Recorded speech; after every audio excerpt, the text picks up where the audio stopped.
출애굽기 14장 1절부터 14절 말씀까지 함께 읽으시겠습니다.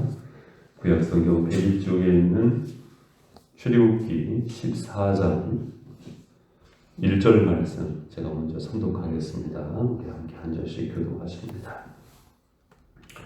여호와께서 모세에게 말씀하여 이르시되 이스라엘 자손에게 명령하여 그들과 바다와 둘 사이에 우리하고 다윗 맞은편 바닷가에 장막을 치하라. 바로가 이스라엘 자손에 대하여 말하기를 그들이 그 땅에서 멀리 떠나 광야에 갇힌 바 되었다 하리라. 내가 바로의 마음을 완악하게 한즉 바로가 그들의 뒤를 따르리니 내가 그와 그의 온 군대로 말미암아 영광을 얻어 애굽 사람들이 나를 여호와인 줄 알게 하시니 우리가 그대로 행하리라. 그 백성이 도망한 사실이 애굽 왕에게 알려지매 바로와 그의 신하들이 그 백성에 대하여 마음이 변하여 이르되 우리가 어찌 이같이 하여 이스라엘을 우리를 섬기면서 놓아 보내었는가 하고 바로가 또 그의 병거를 갖추고 그의 백성을 데리고 가시되 선발된 병거 600대와 애굽의 모든 병거를 동원하니 지휘관들이 다 거느렸더라. 여호와께서 애굽 왕 바로의 마음을 완악하게 하셨으므로 그가 이스라엘 자손의 뒤를 따르니 이스라엘 자손이 담대히 나아갔습니다. 애굽 사람들과 바로의 말들 병거들과 그 마병과 그 군대가 그들의 뒤를 따라 바알스본 맞은편 비아히롯 곁 해변 그들이 장막 침대에 미치니라. 바로가 가로에 이르되 이스라엘 자손이 힘을 들어보즉 애굽 사람들이 자기를 피해 있는지라. 이스라엘 자손이 심히 두려워하여 여호와께 부르짖고 그들이 또 모세에게 이르되 애굽에 매장지가 없어서 당신이 우리를 이끌어내어 이 광야에서 죽게 하느냐? 어찌하여 당신이 우리를 애굽에서 이끌어내어 우리에게 이같이 하느냐? 우리가 애굽에서 당신에게 일어나리 이것이 아니냐. 너희를 우리를 내버려둬라. 우리가 애굽 사람을 섬길 것이라 하지 아니하느냐. 애굽 사람을 섬기는 것이 광야에서 죽는 것보다 낫겠노라. 모세가 백성에게 이르되 너희는 두려워하지 말고 가만히 서서 여호와께서 오늘 너희를 위하여 행하시는 구원을 보라. 너희가 오늘 본 애굽 사람을 영원히 다시 보지 아니하리라. 여호와께서 너희를 위하여 싸우시니 너희는 가만히 있을지니라. 아멘. 수고하셨습니다. 은혜 주님 감사합니다. 이 아침 우리에게 믿음을 부어주셔서 그 선물로 인하여서 감사드립니다. 한날의 모든 시간 속에 믿음으로 살아낼 수 있는 오늘이 될 수 있기를 소원합니다. 성령님 붙잡아 주시고 인도하여 주시옵소서. 모든 만남 속에 그리스도의 능력이 있게 하시고 선한 영향력을 발휘할 수 있는 복된 만남이 있고 또한 주님 앞에 감사와 영광을 올려드릴 수 있는 오늘이 될 수 있도록 인도해 주시기를 기도합니다. 우리 성도님들 가정과 일터와 사업장 가운데 주님 동행하여 주시옵소서. 이 아침 말씀 붙잡고 기도할 때 주님의 성령께서 확신 주시고 또한 가르쳐 주시고 모든 시간 속에 주님께서 함께 하심을 경험할 수 있는 기도의 삶이 될 수 있도록 시간 분초마다 축복하여 주시옵소서. 감사드리고 예수님의 이름으로 기도드립니다. 아멘. 오늘 말씀 출애굽기 14장 1절부터 14절 말씀으로 이해하기 어려울 때 이런 제목으로 말씀의 은혜를 나누고자 합니다. 보셨던 말씀 출애굽기 14장 1절 위에 보면은요, 그 13장 마지막 절이었죠. 22절에 보면은 어떤 말씀이 있습니까? 낮에는 구름 기둥, 밤에는 불 기둥이 백성에서 떠나지 아니하니라. 아멘. 낮에는 구름 기둥, 밤에는 불 기둥으로 하나님께서 인도하신다는 말이지요. 우리도 그 하나님께서 인도하시는 줄로 믿습니다. 구름 기둥, 불 기둥이라 하면 이 사막 기후의 특성이 뭐냐면 낮에는 덥잖아요. 밤에는 춥잖아요.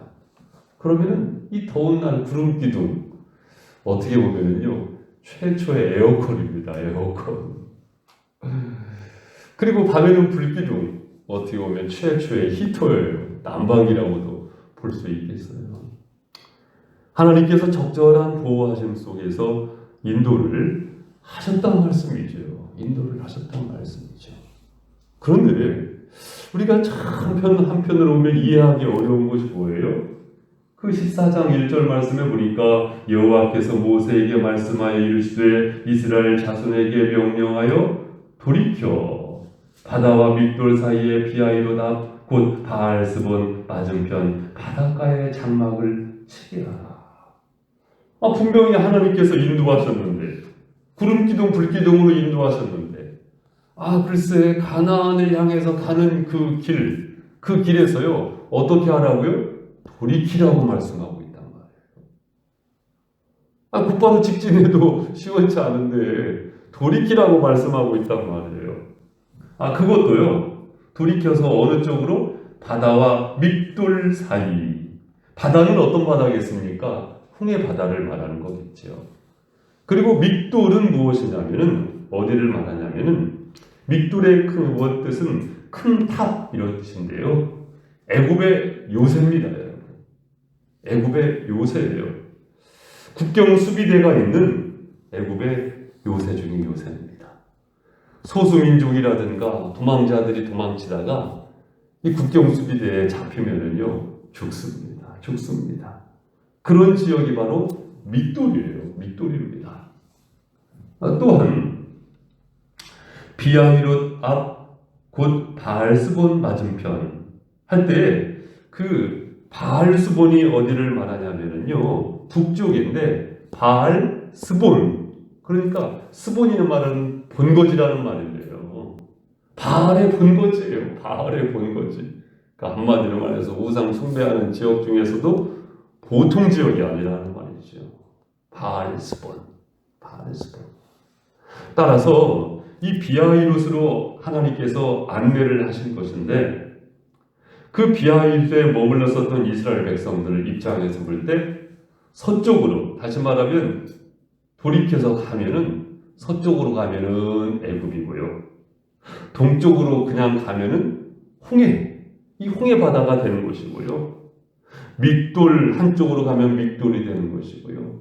한쪽으로 가면은 바알스본이 되는 겁니다. 한마디로 말하면 이러지도 못하고 저러지도 못하는 진퇴양난에 처하게 되는 것이죠. 분명 하나님이 인도하셨는데 이 진퇴양난의 상황으로 이제 몰아가게 되어지는 그러한 결과가 있게 된 것입니다. 그래서 3절 말씀도 보니까 바로가 이스라엘 자손에 대하여 말하기를 그들이 그 땅에서 멀리 떠나 광야에 갇힌 바 되었다 하리라. 바로의 말이 그렇게 될 것이라는 것이죠. 광야에 갇힌 바 되었다. 그냥 갇혀 있는 것 같은 그런 상황 속으로 몰아가시는 하나님. 참 이해하기 어렵지 않습니까? 그래서 4절도 보니까 내가 바로의 마음을 완악하게 한즉 하나님께서 이 바로의 마음을 그냥 내버려 두셨단 말이에요.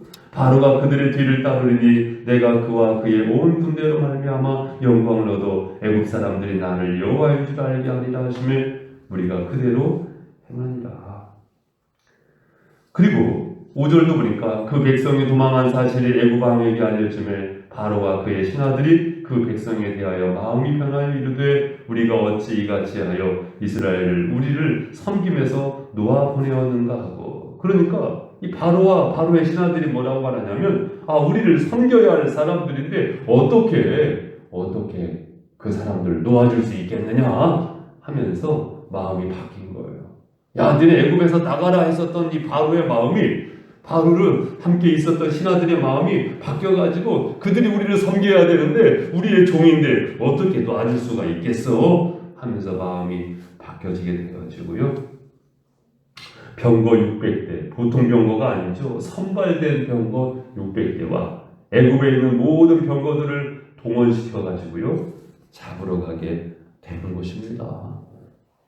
자, 어찌 보면은 이것보다 더 무서운 것은 뭐냐면 10절로 가보시면요, 바로가 가까이 올 때에 이스라엘 자손이 눈을 들어 본즉 애굽 사람들이 자기들 뒤에 이른지라. 그렇죠? 애굽이 바짝 쫓아오고 있단 말이에요. 그것을 봤습니다. 이스라엘 자손이 심히 두려워하여 여호와께 부르짖는데 그 다음에 무엇입니까? 11절에 그들이 또 모세에게 이르되 애굽에 매장지가 없어서 당신이 우리를 이끌어내어 이 광야에서 죽게 하느냐? 어찌하여 당신이 우리를 애굽에서 이끌어내어 우리에게 이같이 하느냐? 우리가 애굽에서 당신에게 이른 말이 이것이 아니냐? 이르기를 우리를 내버려 두라. 우리가 애굽 사람을 섬길 것이라 하지 아니하더냐? 애굽 사람을 섬기는 것이 광야에서 죽는 것보다 낫겠노라 하면서 온갖 불평이란 불평은 다 들어놓고 이 모세에게 힘들게 했었던 것이죠. 사실상 아군 아닙니까, 여러분? 아군. 사실상 믿을 만한 사람 아닙니까? 그런데 그 믿을 만한 사람들이 왜 우리를 여기로 이끌어냈느냐? 차라리 애굽 사람들의 종으로 있을 때가 나았지. 여기에서 우리를 다 죽게 하려고 하느냐? 이렇게 불평을 하게 된 것입니다. 환경과 상황으로 볼 때에도, 그리고 또한 적군이 되어지는 그 바로를 비롯한 신하들, 그리고 애국 군대들, 그리고 또한 아군이라고 생각했었던, 내 편이라고 생각했었던 그들도 불평하고 있는 상황, 바로 이 완전한 궁지로 이제 머물게 되어진 것이죠. 바로 그때, 바로 이 모세, 하나님께서는 모세를 통해서 무엇을 말씀하십니까? 오늘의 키워드가 되어지는 두 절이죠. 13절, 14절을 함께 읽겠습니다. 시작. 모세가 백성에게 이르되 너희는 두려워하지 말고 가만히 있어서 여호와께서 오늘 너희를 위하여 행하시는 구원을 보라. 너희가 오늘 본 애굽 사람을 영원히 다시 보지 아니하리라. 여호와께서 너희를 위하여 싸우시리니 너희는 가만히 있을지니라. 아멘. 그렇습니다. 모세가 백성에게 이르되 너희는 두려워하지 말고, 따라해 보시죠. 두려워하지 말고. 네, 두려워하지 말라는 것입니다. 이 상황 속에서 어떻게 두려워하지 않을 수 있겠습니까만은, 그럼에도 불구하고 두려워하지 말라는 것입니다. 왜냐? 지금 누가 인도한 거예요? 하나님께서 인도하셨단 말이에요. 내 마음대로 내 뜻대로 왔다고 하면 어쩌면 하나님께서도 그러실 거예요. 그러냐? 그럼 네 마음대로 하거라. 이렇게 하셨을 거예요. 그러나 지금 누가 인도한 것이 확실해요. 하나님께서 인도하셨다면 하나님께서 책임질 것이 아니냐는 거예요. 그렇기 때문에 두려워하지 말라는 것입니다. 이 아침에도 주님의 인도하심으로 함께하는 우리에게 하시는 동일한 말씀인 줄로 믿습니다. 두려워하지 말고. 보무라트라는 목사님이 계세요. 이 목사님은 루마니아 목사님이신데, 이 공산 치하에서 선교를 하다 보니 이분이 감옥에 갇히게 된 겁니다. 거기에서 하나님의 지하 운동이라는 책을 쓰셨는데, 이 버무라트 목사님이 감옥에서 무슨 일을 하시겠습니까? 성경 보시겠죠, 목사님께서. 성경을 쭉 보다 보니까 구약과 신약 통 터져서요, 365번 등장하는 말씀을 발견했어요. 그 말씀이 뭐예요? 두려워하지 말라. 그 메시지, 그 내용의 말씀이 그래서 365번이 있다는 것을 밑줄을 쳐가면서 읽다 보니 발견하셨습니다. 그래가지고 그분께서 주장하시는 것이 뭐냐면, 성경에 두려워하지 말라는 말씀이 365번 있습니다. 1년은 며칠입니까? 365일. 날마다 엄습해 올 수 있는 두려움. 그렇지만 두려워하지 말라는 말씀을 성경에서 말씀하고 있다라고 강조하십니다. 시편 91편 6절에도 어두울 때 퍼지는 전염병과 밝을 때 닥쳐오는 재앙을 두려워하지 아니하리로다. 이사야 51장 7절에도 의의를 아는 자들아, 마음에 율법이 있는 백성들아, 너희는 내게 듣고 그들의 비방을 두려워하지 말라. 신명기 31장 6절 말씀도 너희는 강하고 담대하라, 두려워하지 말라. 어찌 보면은 두려움은 불평의, 불신앙의 산물이 될 수가 있습니다. 사실 인간인지라 두려움 자체가 없을 수가 있겠습니까마는 여기서 말씀하는 두려워하지 말라는 말씀은 그 두려움의 나를 사로잡히지 말라 그것입니다. 믿음에 사로잡힐 수 있는 저와 여러분이 되시기를 주님의 이름으로 축원드립니다. 그렇다면 믿음에 사로잡히는 것은 좀 더 구체적으로 뭡니까? 오늘 말씀에서 말씀하고 계세요. 두려워하지 말고 가만히 서서 따라해 보십시오. 가만히 서서. 네, 가만히 서라고 말씀하고 있지 않습니까? 아마도 이때 이 상황 속에서 가장 어려운 것은요, 가만히 서 있는 것일 것입니다. 아니, 어떻게 이 상황 속에서 어떻게 가만히 서 있을 수 있겠습니까? 안절, 부절, 갈팡, 질팡. 아마 이스라엘 백성들은 그리할 수밖에 없었을 것입니다만은 있는 사람이기 때문에, 하나님의 인도하심을 받았기 때문에, 두려움을 버렸기 때문에 가만히 서라고 말씀하는 것 아니겠습니까? 그렇지 아니하면은 그러다가 사고를 치는 것이고, 그러다가 인간의 장꾀를 부리게 되는 것이고, 그러다가 서로 다투는 것이고, 그러다가 일이 어긋날 수가 있는 것이죠. 그렇기 때문에 가만히 서서, 사랑하는 성도 여러분, 내가 앞서지 아니하고 가만히 서는 것이 사실은 믿음입니다. 어차피 그 애굽의 재앙이 임하게 되어질 때, 어차피 이스라엘 백성들이 뭐 나일강에다가 피 쏟아놓은 건 아니거든. 개구리 쏟아 부어놓은 건 아니거든요. 팔이 쏟아 부어놓은 건 아니거든요. 결국 사실 누가 하신 일이에요? 어차피 하나님이 하신 일이기 때문에 이 홍해 앞에서도 가만히 서라고 말씀하는 것 아니겠습니까? 그럴 때 평정심을 찾을 수 있는 것이고, 마음의 고요, 이 마음의 고요를 찾을 수가 있는 것이거든요. 바로 그것이 외모에 드러나는 것, 그것이 바로 가만히 서는 것이죠. 그러면 어떤 사람이 가만히 설 수 있어요? 잠언 16장 3절 말씀에 보니까 너의 행사를 여호와께 맡기라. 그리하면 내가 경영하는 것이 이루어지리라. 맡기는 자가 사실은 가만히 설 수가 있지요. 맡기는 자가 가만히 설 수가 있지요. 자, 마지막으로 어떤 말씀을 하고 있습니까? 가만히 서서 여호와께서 오늘 너희를 위하여 행하시는 구원을 보라. 너희가 오늘 본 애국 사람을 영원히 다시 보지 아니하리라. 14절 함께 읽습니다. 시작. 여호와께서 너희를 위하여 싸우시리니 너희는 가만히 있을지니라. 아멘. 여호와께서 너희를 위하여 싸우신다고. 바로 그 하나님의 역사하심을, 하나님의 일하심을, 하나님의 구원하심을 어떻게 하라고요? 보라는 것입니다. 보라는 것입니다. 따라해 보세요. 보라, 구원을 보라, 그것입니다. 여러분 그거 다 알고 계시죠? 시선 처리가요, 운명을 바꿉니다. 무엇을 보느냐가 사실 중요해요. 인간은 보는 것을 따라가게 되어 있거든요. 하나님의 역사하심을 볼 것이냐, 추격해오는 애국 군대를 볼 것이냐. 지금 이스라엘 백성들은 애국 군대를 보고 있거든요. 무엇을 보느냐가 사실은 운명을 바꿉니다.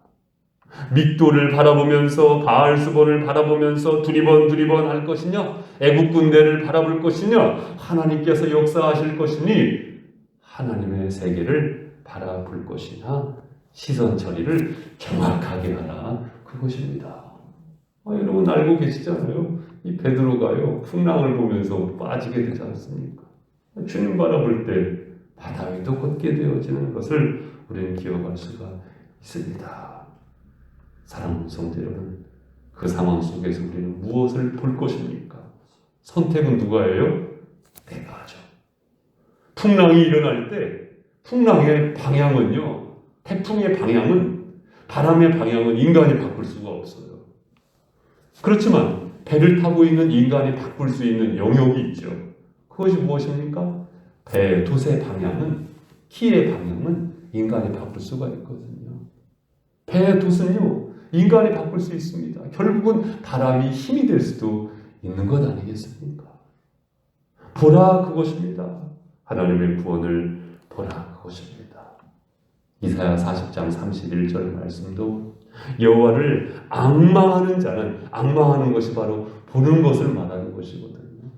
여호와를 앙망하는 자는 새 힘을 얻으리니 독수리 날개쯤에 올라감 같을 것이요, 다른 박질하여도 곤비치 아니하겠고 걸어가도 피곤치 아니하리로다. 사랑하는 성도 여러분, 주님의 세계를 바라보실 수 있기를 바랍니다. 이해하기 어려울 때, 그때도 우리는 과연 네, 하나님이 옳습니다 라고 인정할 수가 있겠는가? 이 도전 앞에 하나님께서는 우리를 인도하시지 않습니까? 현실적으로 볼 때 갇히게 된 것 같고, 사람이 얕잡아 보는 것 같고, 가장 가까운 내 편인 것 같은 사람이, 가족들이 불평을 한다 하더라도 주님의 인도하심이 과연 믿어진다고 한다면, 주님의 인도하심이 과연 믿어진다고 한다면 두려워하지 마실 수 있기를 바랍니다. 가만히 서서 구원하시는 하나님을 바라보실 수 있기를 바랍니다. 주님께서 역사하실 줄로